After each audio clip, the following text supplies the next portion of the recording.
So, Ray, you have been paying a lot of attention to oppression as an embodied experience. I have. I feel like I've been paying attention to it sort of on an implicit level all my life. More explicitly, as a clinician, when I started working with clients who didn't identify as trauma survivors, but who clearly had life experiences that put them on the margins of society.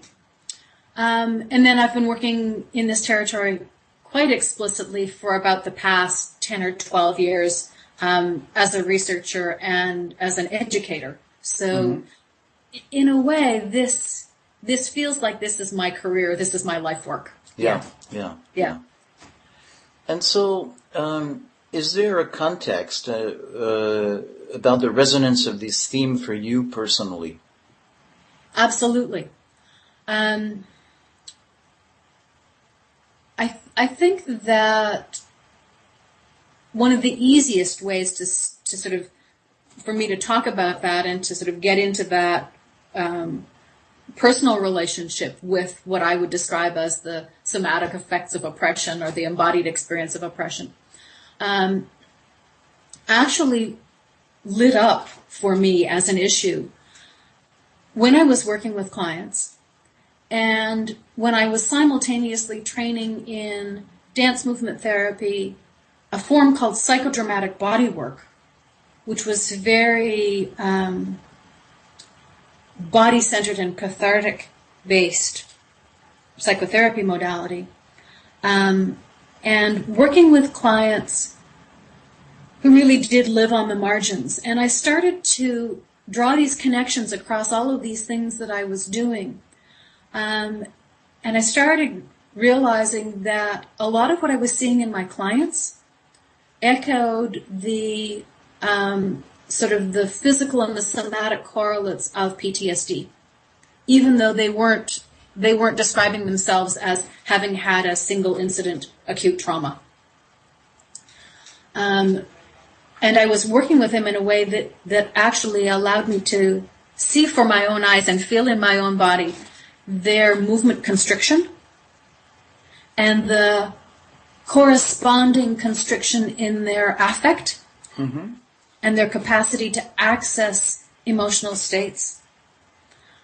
So I want to maybe just slow down a little bit and Sure. and voice it to tell you what I'm hearing. Yes. And because it feels like there's a lot in it. So one Yes. is that in a way, cumulative oppression Yes. has, even though each moment is not comparable to, say, a major trauma, the cumulative effect is similar to that of trauma. Yes.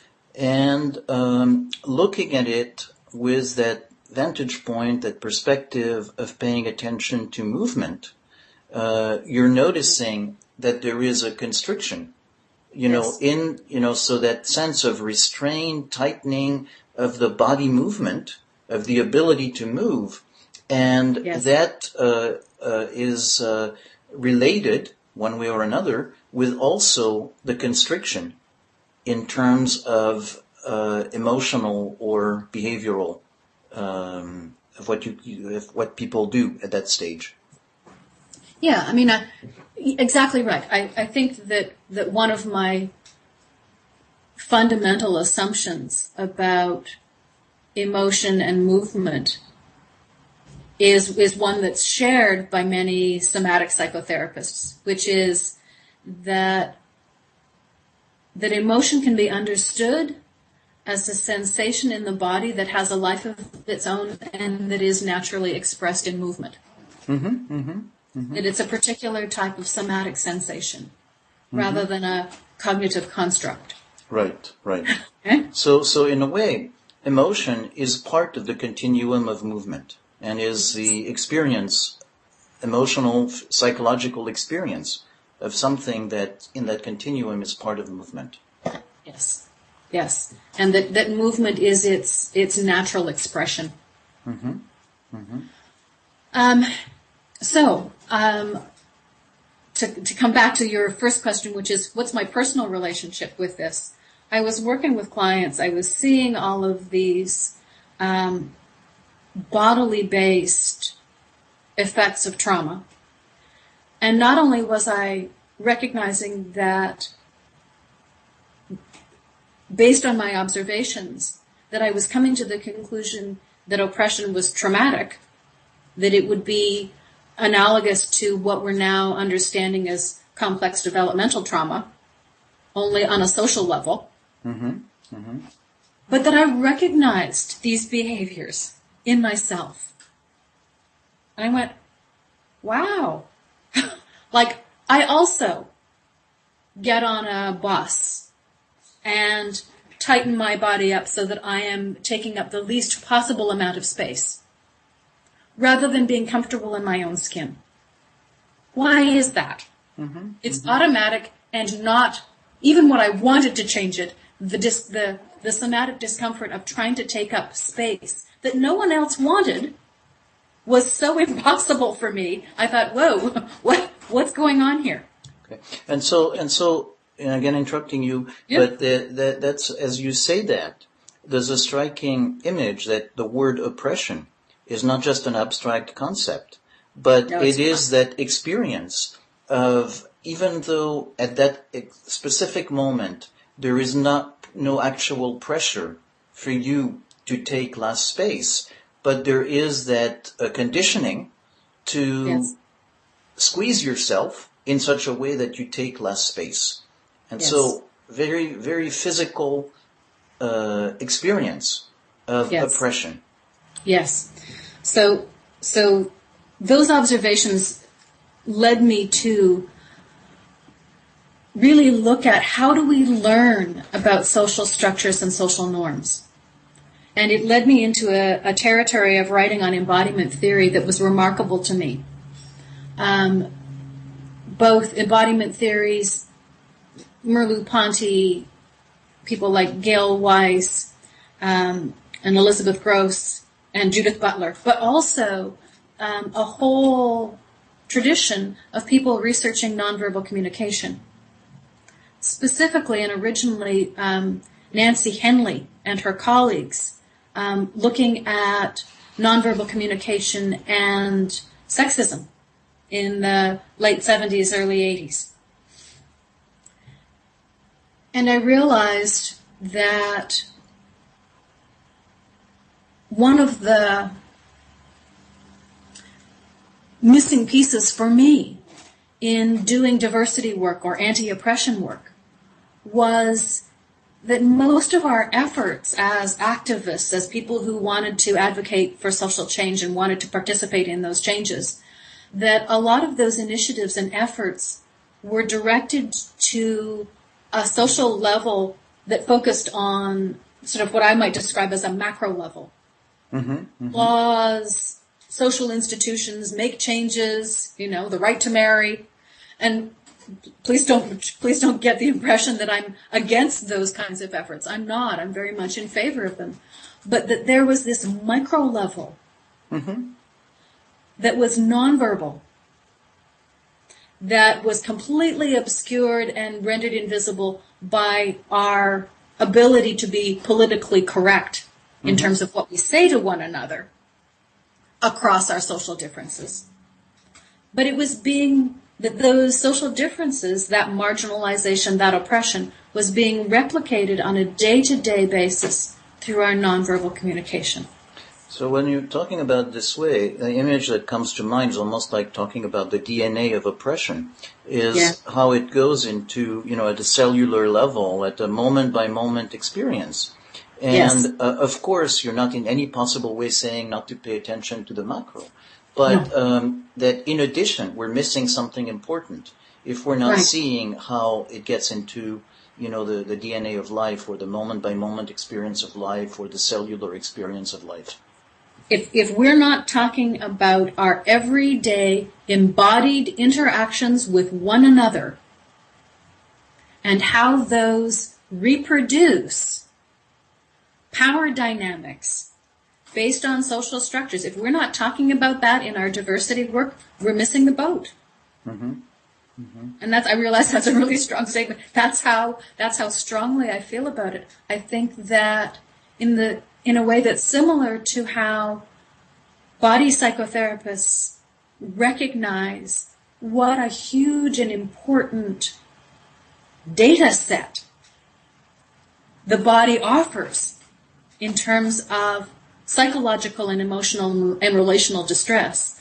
I feel similarly about the body in terms of how crucial a data set it offers for understanding our social systems. Right. And so, in a way, for me, I would like to suggest an image, in a way, that, there's, again, a lot of power in looking at the big trends on the macro level. And on the other hand, that in a way, if we don't pay attention to the micro level, we don't have the grip where, we're not touching something where the change can happen. Not to mean no change can happen from the macro level, but there is another level of change, that level of experience, which is not touched. And by paying attention to it, then we have the grip or the leverage to possibly make changes. Yes, absolutely right. I'm reminded of an article that I read in preparing my review of the literature on this topic. And I was struck by the title of it so viscerally that I've remembered it to this day. The title was, and it was referring to a form of critical pedagogy, which is, of course, is teaching for social change. The title of the article was, "Why Doesn't This Feel Empowering?" Oh, wow. Wow. And I thought, right, here we are, we've got these models, we've got these strategies, we've got these initiatives. Why doesn't this feel empowering? And for me, the answer is, it doesn't feel empowering because the home of our feeling is our bodies. Mm-hmm, mm-hmm. And if we're not doing anything different on that body level, it doesn't feel different. Mm-hmm. Or different enough. Mm-hmm. Even though the macro level institution and legislative change is crucial. Mm-hmm. Even though it is. There's something about being able to take a breath, being able to make sustained eye contact with someone that you experience as more powerful than you are in a threatening situation, if that behavior is also in alignment with your cultural norms. I realize that the example is not a universal one. Right. But so really literally about changing the experience. Yes. So that we're not just in a way changing the externals, but making sure that actually this translates into changing the experience. Yes. And that change of experience happens not just subjectively, but relationally. Mm-hmm. That when I occupy my body, when I'm in and embodying myself differently, that shows up in an observable way to others. Mm-hmm. And their embodied experience changes as a result. Yeah. And just to come back to that example of being on the bus and being unable to take up space even though it was there to be taken. I don't want to suggest by any stretch that there aren't real social forces preventing people from subjugated social groups, real forces preventing them from behaving ways, and real consequences, real slapbacks for stepping out of line. I know that's true. I'm not in any way suggesting that that's not the case. And I think there's a fair bit of agreement in communities who are working for social change that a lot of the challenge is undoing those inhibitions and injunctions in ourselves. Mm-hmm, mm-hmm. It's addressing the internalized forms of those social restrictions and constrictions. But so, in a way, what comes to mind is if to take the example of the bus ride, and if we take Selma, if Rosa Parks occupies the space, it doesn't change the social structure. But the social structure, the action can only be taken because she actually made the move to fight the internal oppression that tells her she has no right to do it. Yes. So, it's not that one or the other, but just that unless she has a sense of having the right to that space, the rest cannot happen. Right. That she was able not just to make herself do that and sit in that seat and not get up. That she was able to resist all of those internalized pressures to obey, and instead was able to resist. I would suggest took a lot of internal somatic work on her part to be able to tolerate that, to be able to actually make that choice. So, and I think that there's a tricky place where it can feel like doing the work to address the somatic imprint of oppression in our own bodies can sometimes feel like the people who've experienced oppression are responsible for changing that themselves. And I don't want to suggest that. No. And I do think that there is a place where that feels necessary and important and useful. But, I like the phrase you used. You said the internalized experience of oppression. Yeah. So, it's about, when we put it this way, it's very clear. It's not about saying that it's your fault. Right. This is the result of it.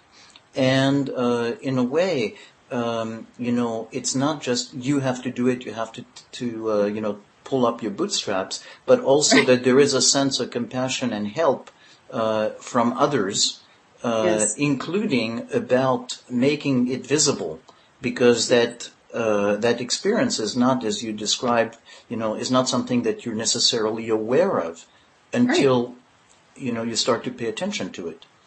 Right, and so there's the other brilliant strategy in a society that actually profits from subjugating some of its members, is that by simultaneously cutting people off from the lived experience of their own bodies, we create a situation where the people who are experiencing oppression are also simultaneously divorced from the source of knowing that, because they're also socialized to not feel their bodies, talk about their bodies, use their bodies in any particular way for their own expression, their own pleasure, their own empowerment, but also there's a way in which that experience of being oppressed can set up a somatic dissociation that's also about a trauma response. So there's two things. There's a general pressure in a way of society to not feel, not be in touch with the experience of the body in general. Yes. But there is also what we know about trauma is that in trauma, the people have a normal tendency to dissociate. And so the two of them conspire to make it harder to be aware of that experience of oppression. Yes, and it makes it harder to access those resources of felt experience in the body. Absolutely. So it's a perfect setup. Yeah. It's a perfect setup for perpetuating inequitable social norms. And social structure. In insisting on this is exactly the opposite of blaming the victim, because we're actually validating how difficult it is for somebody who is the victim of this situation to actually be aware of it. Yes. Absolutely. So that's been the focus of my research, is to help bring more awareness of what some of those embodied experiences are. Mm-hmm. What does it feel like? What kinds of situations do people who've experienced oppression pay attention to in terms of their somatic response? What does that look like across a range of social identities? What does that look like across a range of social situations? And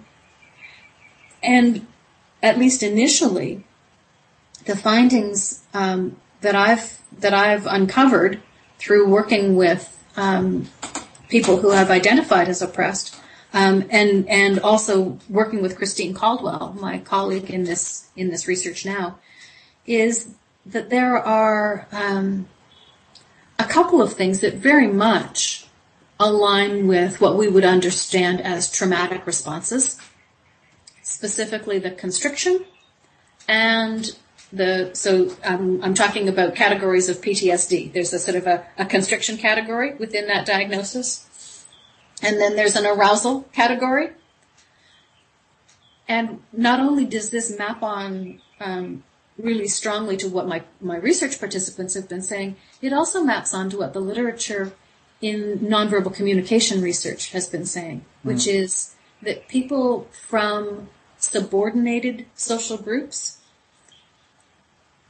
pay way more attention and are much better at reading the body language of others than people in privileged positions.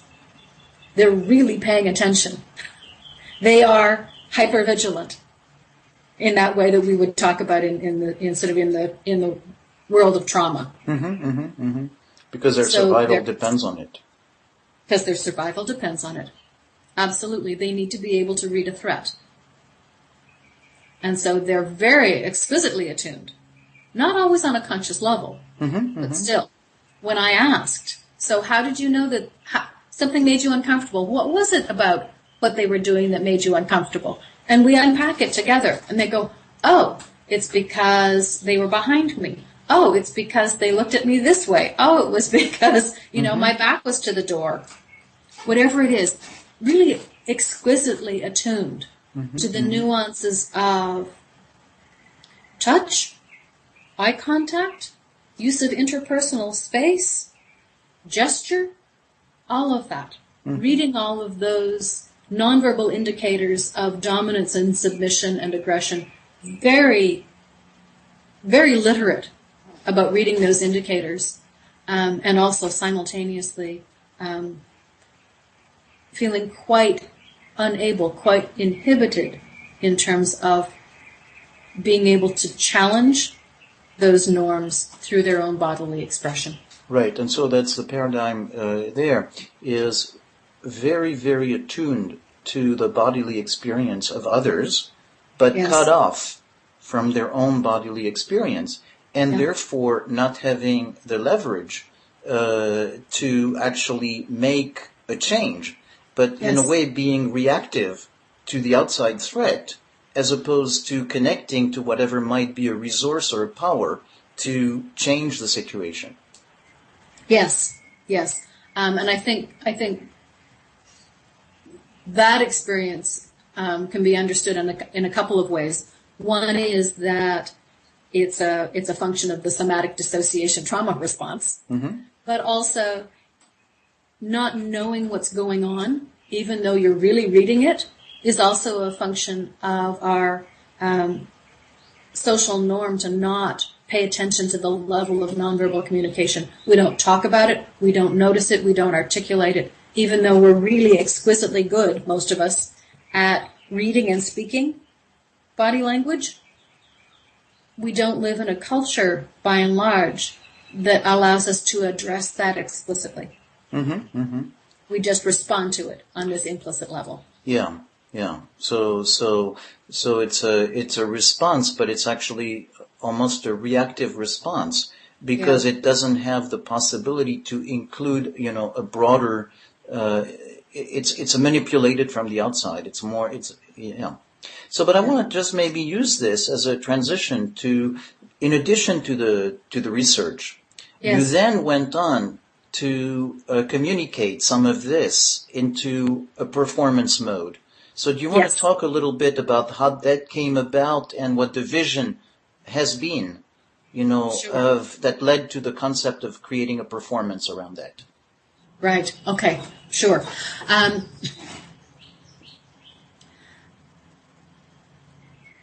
Although I consider myself an academic, and although I love research, I consider myself a somatic person, first and foremost. So there was something really antithetical about engaging in a piece of research about the body's role in this really important social construct, but presenting the results of that research in a disembodied way. It just felt wrong. It felt like I was, in some ways, failing to honor the knowledge of the body that was being communicated to me by distilling it and presenting it on a piece of paper. And I also questioned the ability of the written word to effectively elicit in readers some of what that experience was like for my participants. I actually believed, because of my experiences in therapy and being a therapist, in doing experiential work, in doing psychodrama, in seeing the impact, feeling the impact of witnessing someone's embodied experience in a group context. I was really struck by that, and I wasn't convinced that writing an article for a journal was actually going to be the most effective way for me to communicate my findings. So Christine Caldwell and I have been working on this for a while, and she had been working with a participant and wound up doing a performance piece at a particular venue. And then the following year, I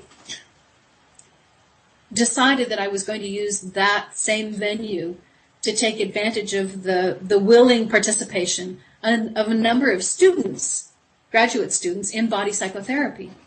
And in a very lovely, collaborative, interactive way, we developed a performance piece that used the verbatim transcripts of my research interviews and enacted them on stage. And I learned so much from that experience. I learned that there's something about the act of performance that's also transformative, and that the performers talked about being transformed by what they were saying.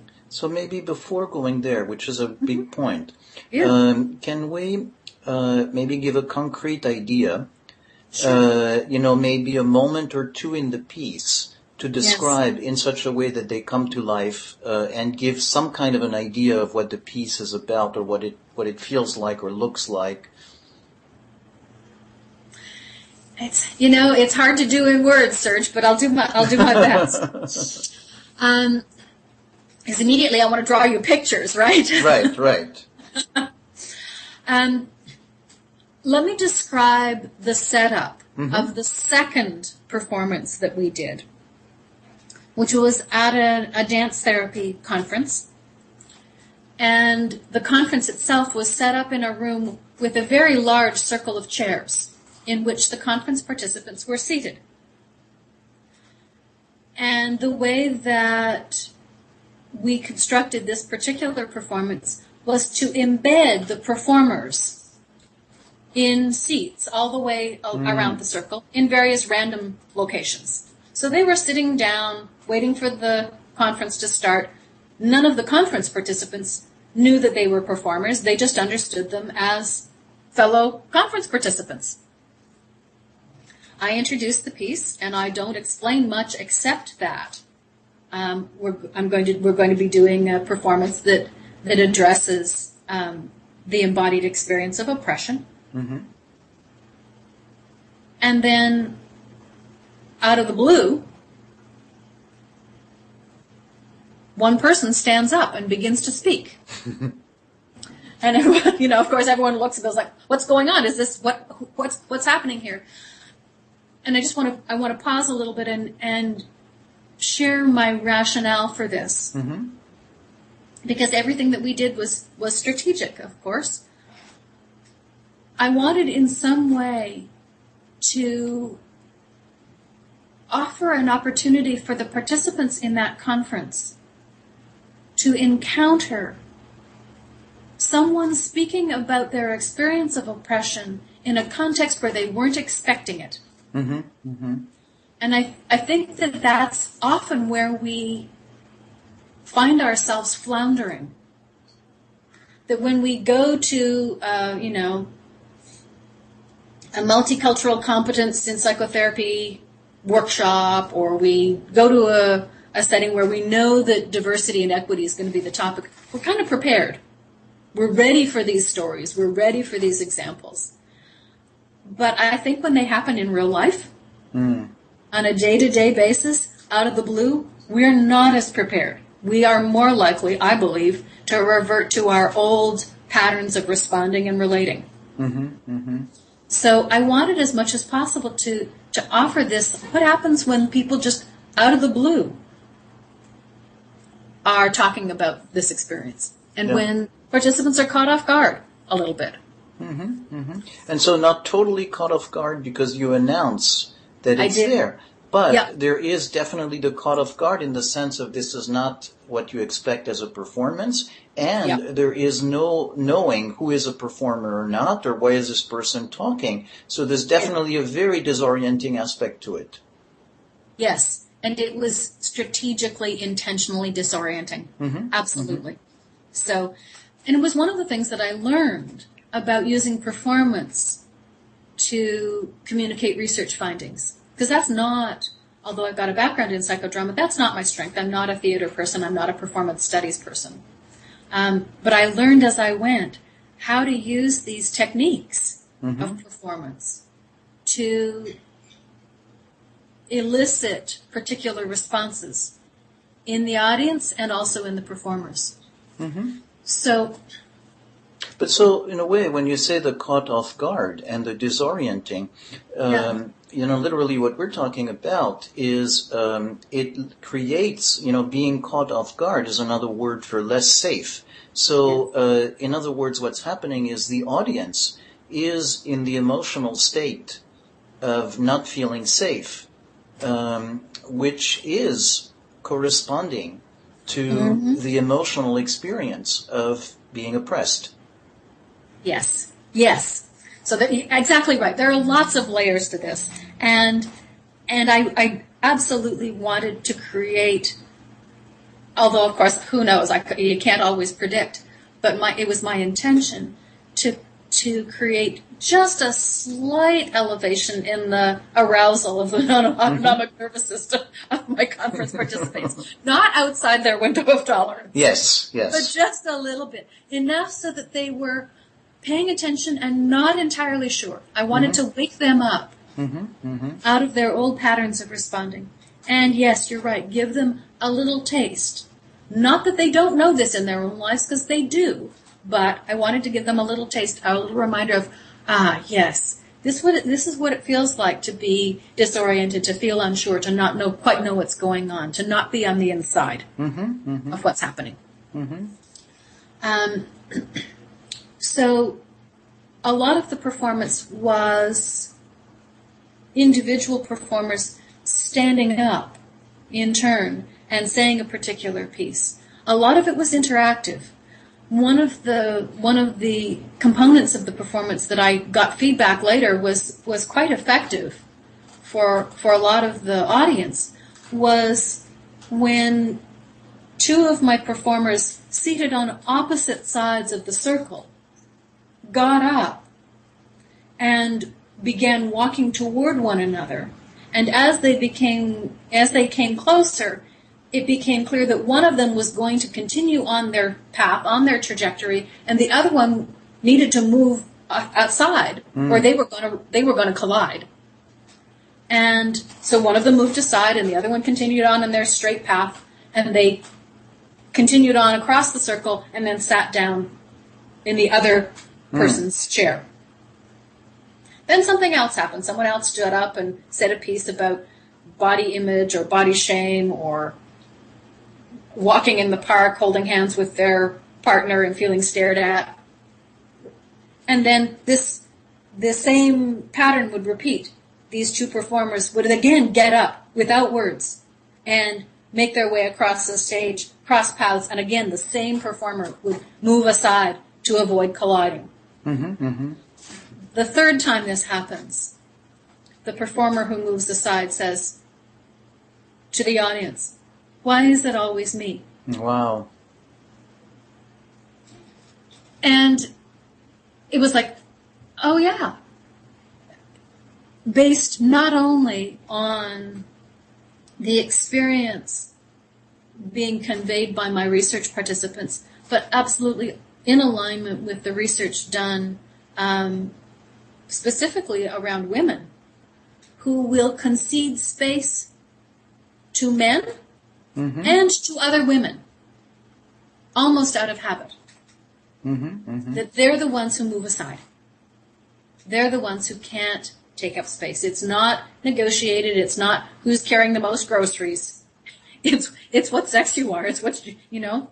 It really is as absolute as that, at least in terms of the research literature. So I wanted to find a way of illustrating that, and I wanted it to not be clear what was happening. But what's nice about this moment that you describe is the sense of how the situation itself is visible to the audience from the outside, because you see somebody moving and somebody leaving room, moving aside in order to leave room. It is something that happens internally, because that person has the internal experience, why does it have to be me? And so this is a nice moment where the external and the internal are both present. And because the audience is in sync emotionally with that sense of disorientation, but also watching that situation with a sense of disorientation, there is probably more of a possibility to resonate with the inner emotion of why does it have to be me? Because there's it's not just something that you look abstractly, but there's something happening inside as well. Yes. And I think I agree. And I think the other reason that it was effective was it was a common experience. We've all done this. We've all, been walking down a hallway and had someone coming at us the other way and having to make that choice of, do I move? Am I even paying attention to the other person? Do I even notice? Or am I carrying so much privilege in that environment that the only thing I need to be paying attention to is me and where I'm going? And is it taken for granted because of my power that that's the only thing I need to pay attention to? Great. So, as I'm listening to this, I'm thinking about branching out a little differently than we had talked originally. We had thought about all kinds of questions and topics. But in a way, it feels very right to leave it here with the idea that there is a sense that what the performance did is actually create an experience. And there was a transmission of experience. You alluded to the fact that being part of the performance was something that helped transform the performers. Yes. And is a very, is a powerful concept. but also, as you describe it, that it raised questions that then, in a way, is carried through in the audience. Yes. And maybe, yeah. So, yeah. That was exactly my intention in using performance to communicate research findings. Was I was studying the embodied experience of people who'd identified as being oppressed. I wanted that experience to be understood on the same level that it was experienced. So for me, the transmission and the transformation happened from the research participant to me originally as the researcher. As I'm listening to them, I'm having these experiences. There were many times during the interviews where I was moved to tears, where we were both crying, where we were having this sort of shared kinesthetic experience related to what they were telling me. So their experience lands in my body. Then it lands in the bodies of the performers, even though, unlike me, the performers never met the research participants. All they had was the transcript and a few lines of text. But they understood. I'll pause here and just say the performers chose what pieces of text they performed. So they had the opportunity to choose the ones that they actually resonated with. But as they're learning their lines, as they're learning and playing with, experimenting how they're going to convey that on stage and what kind of movements they're going to use and how are we going to stage this particular vignette, they're getting a sense of not just what does this remind them of in their own bodies, but what was it like for that person to be in their skin, to be in their bodies. They're getting it in a much different way. Yeah. And then, yes, the audience, my intention was for everyone in the audience to have both a reminder of similar experiences in their past, in their lives, in their bodies, but also an opportunity to go, wow, I've never quite felt this. This is a new experience for me. Oh, or I've seen this situation. I understand this situation. It's happened before, but I'm feeling it. It's landing in my body in a different way. Yeah. And then, of course, at the end, part of my facilitation is to offer an opportunity for people to talk about it, which I did. It wasn't just, there's the piece, now go home. Right, of course. Yeah. So in that particular example, participants at the conference talked about their experience in small groups of 2 and 3, and then we came back into the large group. And I invited people to share what vignettes spoke to them, how that landed, and what that meant. And then what I would then do is pick up those pieces that were being shared across the large circle and relate them to some of the other research. Beautiful. I would say, yes, body image is a real theme. So it was a way for me to bring it back to what were the themes of the findings, not just take it up only as individual experiences. Yeah, so there's a context. And the context is empowering. There's that meta level. Yeah. That's being introduced at the end, even though initially it's at that micro body-to-body level. Right. Yeah. That feels beautiful. It was an incredible amount of work. It was a whole lot of fun because working with the performers was a delight. And there was something about it that felt much more meaningful than seeing an article I'd written in print. Yeah.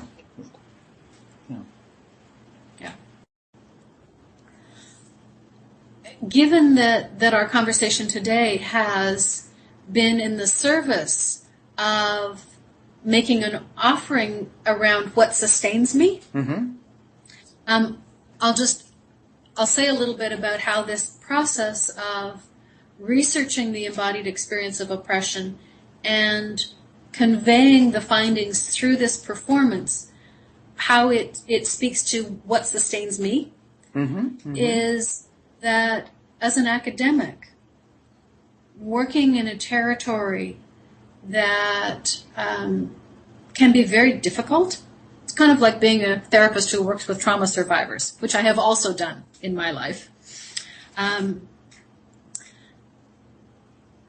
It's been important for me to pursue a strategy for doing this work that doesn't lead me to burnout, because all I do is, listen to stories of oppression as a researcher. That there be some capacity within what I'm doing for me to witness and experience the transformation of the pain that we're talking about that's inherent in the topic. And that's what performing the body stories of people who've experienced oppression did for me, is that it allowed me to participate in a process of transformation, so that there was a way in which those experiences weren't as painful. And I'll just share one of the pieces of follow-up research I did was that I talked to a research participant. Before that, maybe I want to highlight what you just said before I forget the word. Sure. But I found very powerful when you made the distinction between witness and participate in a process of transformation. Yeah. And so the example that I'm going to provide is sort of speaks more to that. One of the things that I did after the second performance was I went back to the only person who had been an original participant in the research, who also was at that performance as an audience member. So she had the unique experience of hearing and seeing her own words performed on stage, and being able to see and feel what that felt like in her, but also to witness how her words landed in the body of the performer and landed in the bodies of the rest of the participants. And what she said was that it felt like healing. Was that it was transformative for her. There was something about feeling deeply witnessed in a very engaged way, where she could see people responding to an experience that she had described originally to me several years ago. But for her, being there again and being in that community where people were not just listening to her, but engaging with her experience in their own bodies, she said was transformative for her. Yeah. So that feels beautiful. And that feels important to me. It feels important that this not just be a recording of experience, that it be a deep grasping and transforming of experience. Yeah. So research as social change. Yes, very much so. And expression. And research as part of a research. Yes, research as part of the process of social change. Yes, very much so. Thanks, Ray. Thank you. This is part of the Active Pause podcast at activepause.com.